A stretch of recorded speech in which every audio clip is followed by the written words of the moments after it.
Hello student, my self Jayant Sharma. आज का हमारा विषय है मध्यमान। आज हम मध्यमान के बारे में बात करने वाले हैं।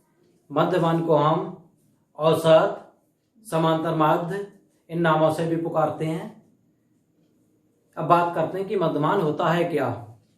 मध्यमान को अंकगणितीय औसत भी कहते हैं। इसको परिभाषित करते हुए हम कह सकते हैं कि दिए हुए अंक वितरण के समस्त अंकों के योग को उनकी संख्या से भाग देने पर जो मान प्राप्त होता है उसे औसत कहते हैं, अर्थात मध्यमान कहते हैं।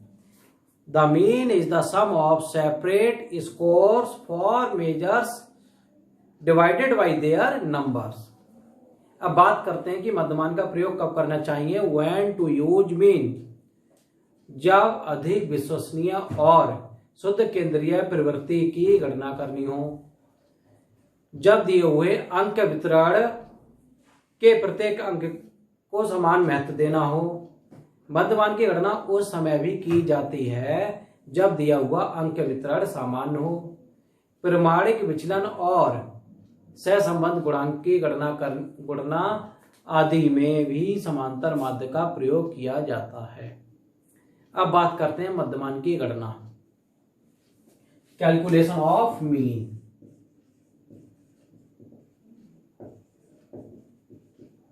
कि मध्यमान की गणना कैसे की जाए। मध्यमान की गणना करने के लिए 3 श्रेणियां हैं। एक है आपकी व्यक्तिगत श्रेणी, इंडिविजुअल सीरीज।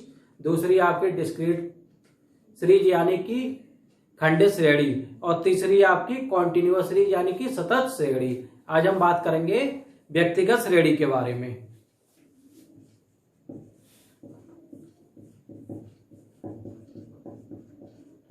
यानी कि इंडिविजुअल सीरीज। व्यक्तिगत श्रेणी में समांतर माध्य ज्ञात करने की 2 विधियां हैं। आपकी पहली विधि है प्रत्यक्ष विधि, दूसरी विधि आपकी लघु विधि।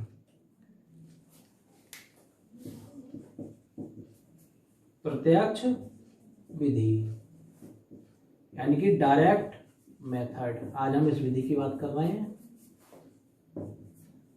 इस विधि में समांतर माध्य को कैसे निकाला जाएगा। सर्वप्रथम दिए गए पदों के योग, पद कौन से होते हैं हमारे, एक बात ध्यान रखें, हम पदों को x कहते हैं, x से इंडिकेट करते हैं। x1 x2 plus x3 plus x4 dot dot dot xn। दिए हुए पदों के जोड़ को सबसे पहले ज्ञात किया जाएगा। इनके जोड़ को ज्ञात कर लेंगे और जोड़ को हम क्या कहेंगे, सिग्मा एक्स कहेंगे हम इसको। ठीक। दूसरी बात, फिर इसके बाद पदों की संख्या ज्ञात की जाएगी। पदों की संख्या को हम क्या कहेंगे, पदों की संख्या को हम कहते हैं n। फिर सूत्र का प्रयोग किया जाएगा, x बार बराबर सिग्मा x अपॉन n, यानी कि sum of observation upon number of observation. पदों का योग बटे पदों की संख्या। ये हमारा क्या हो गया, समांतर माध्य का फॉर्मूला हो गया। अब सूत्र को समझ लेते हैं।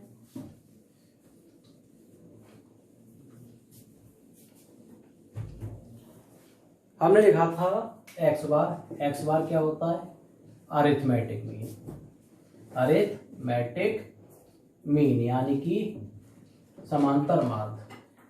सिग्मा x क्या होगा, sigma x sum of observation, जो हम पद लेते हैं उनका योग, वो भी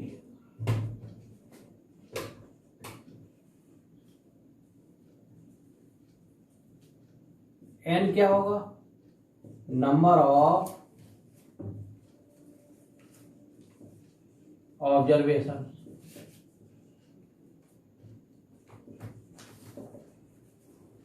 यानी कि पदों की संख्या, नंबर ऑफ ऑब्जर्वेशन। अब आ जाते हैं क्वेश्चन पर।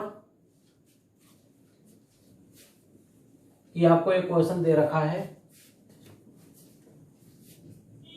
Find arithmetic mean by given data. समांतर माध्य की गणना करनी है दिए हुए आंकड़ों से। आंकड़े हमें दे रखे हैं 30, 28, 32, 12, 18, 20, 25, 15, 26, 14। फॉर्मूला हम यूज करेंगे x बार सिग्मा x अपॉन एन, यानी कि सम ऑफ ऑब्जर्वेशन एस, इनको जोड़ना है अब हमें। 30 plus 28 plus 32 plus 12 plus 18 plus 20 plus 25 plus 15 plus 26 और प्लस 14। हमने आपको को इसमें जब समझा रहे थे कि समांतर माध्य ज्ञात करने की क्या प्रक्रिया है, पहले वाले पॉइंट में बताया था कि x1 plus x2 plus x3 x4 जितने पद होंगे आगे बढ़ते जाएंगे उतने नंबर बढ़ते जाएंगे। अब आप देखिए x1, x2, x3, x4, x5, x6, x7, x8, x9, x10, 10 पद हैं तो हम x10 तक लिख रहे हैं। अब n पदों की संख्या गिन लो, 1 2 3 4 5 6 7 8 9 10। इंडिविजुअल सीरीज में n हमारा पदों की संख्या होती है, और डिस्क्रीट और कॉन्टिन्यूअस सीरीज में जो हमारी बारंबारता दी गई होती है वो n कहलाता है, कि वहां पर बारंबारता का योग n कहलाएगा। मगर यहां हम बात कर रहे हैं इंडिविजुअल सीरीज में तो केवल पदों की संख्या ली जाएगी। इसको जोड़ लेते हैं, इसका टोटल आया आपका 220 बटे 10, 0 से 0 आपने कैंसिल करा, आंसर आ गया 22। This is answer. ये समांतर माध्य की गणना हो गई, आपने समांतर माध्य कैलकुलेट कर लिया कि 22 आया समांतर माध्य दिए गए आंकड़ों का। अब हम सीखते हैं टेबल के रूप में। टेबल के रूप में कैसे लिख सकते हैं अब हम इसको,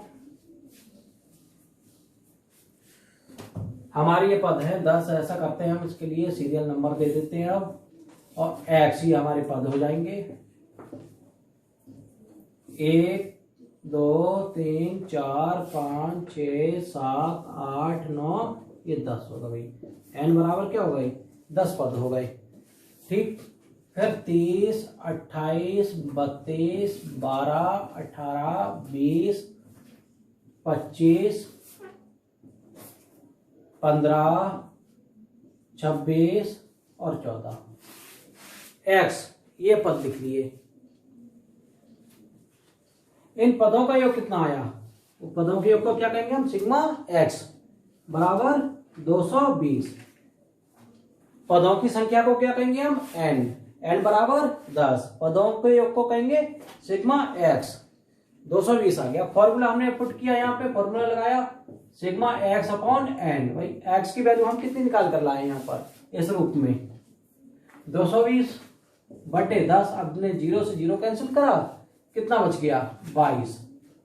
ये आपका समांतर माध्य लेके आ गया। This is answer. ये थी प्रत्यक्ष रीति से समांतर माध्य की गणना कैसे की जाए। अगले प्रश्न में हम सीखेंगे लघु रीति से समांतर माध्य की गणना कैसे की जाए। Okay student, thank you.